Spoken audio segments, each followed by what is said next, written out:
PN Best di sebalik pekong yang bernanah. 3 hari lalu, bekas Ketua Serikandi Parti Pribumi Bersatu Malaysia Bersatu Terengganu, Ros Lilawati Mukhtar, mengaku bersalah di Mahkamah Session atas pertuduhan mengemukakan dokumen palsu berkaitan program Back to School pada tahun 2020. Beliau yang juga pengerusi Pertubuhan Komuniti Gemilang Terengganu yang berusia 45 tahun itu membuat pengakuan berkenaan di hadapan Hakim Muhammad Azhar Osman selepas pertuduhan dibacakan jurubahasa. Mengikut kertas pertuduhan, Ros Lilawati dengan curangnya telah menggunakan sebagai tulen suatu dokumen iaitu senarai nama 100 orang program Back to School yang bertarikh 17 Disember 2020 berjumlah RM5,000 yang mana tertuduh mengetahui bahawa dokumen tersebut adalah palsu. Tertuduh didakwa berbuat demikian di Ketengah Holding Sedia Berhad Dungun pada tahun 2020. Ros Lilawati dituduh mengikut Seksyen 471 Kanun Keseksaan dan boleh dihukum di bawah Seksyen 465 Kanun yang sama iaitu memperuntukkan hukuman penjara maksimum 2 tahun atau denda atau kedua-duanya sekali jika sabit kesalahan. Mahkamah kemudian menjatuhkan hukuman denda sebanyak RM5,000 atau 2 bulan penjara sekiranya gagal membayar denda. Pendakwaan kes itu dikendalikan Timbalan Pendakwa Raya Mariah Omar manakala tertuduh tidak diwakili peguam. Mengata dulang paku serpih, mengata orang dia yang lebih. Sebagai respon segera pengakuan bersalah Ketua Serikandi Bersatu Terengganu itu atas tuduhan penyelewengan wang peruntukan program kembali ke sekolah membuktikan pemimpin parti itu tidak terlepas daripada salah laku. Menurut Ketua Penerangan Keadilan Kemaman Ahmad Nadir Yop, kesalahan yang berlaku pada 2020 itu dengan sendirinya menolak tuduhan bersatu PN sebelum ini. Kononnya Pakatan Harapan PH dan Barisan Nasional BN melakukan rasuah di negeri itu.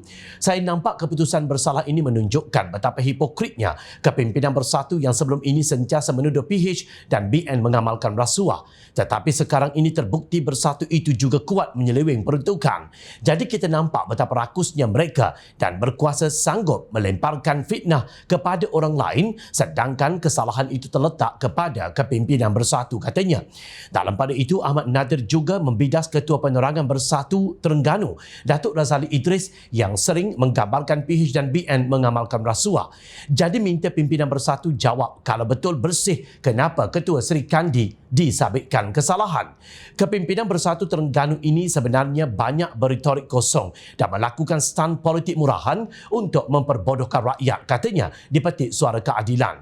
Kini jelas slogan PN Best bersih dan stabil yang digunakan Perikatan Nasional PN untuk berkempen hanyalah wayang politik yang penuh dengan pembohongan untuk menipu rakyat.